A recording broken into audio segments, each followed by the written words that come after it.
people with common sense. We need walls, we need good elections, we want low taxes, we want great police officers that are well taken care of. We don't want to defund the police. Together we will rebuild our roads, bridges, highways, and airports. They're falling apart, they're falling down. We will renovate New York subway. Oh, that's beautiful. I used to go to school in the subway.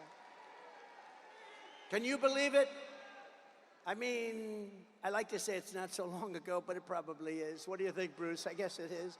But my parents would drop me off at a subway, and I'd go to Union Turnpike, or I'd go to wherever They had no fear that I was going to be disappearing. They would take me to a subway, put me on, and say, "Bye, darling, bye."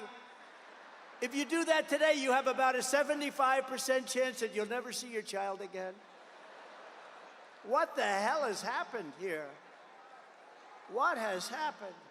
We will renovate the New York subway so that the greatest city in the world finally has, again, the greatest transit system anywhere in the world. You have the basics. We have to clean it. We have to take care of it. We have to give it a little love. And we have to get the criminals the hell out of there.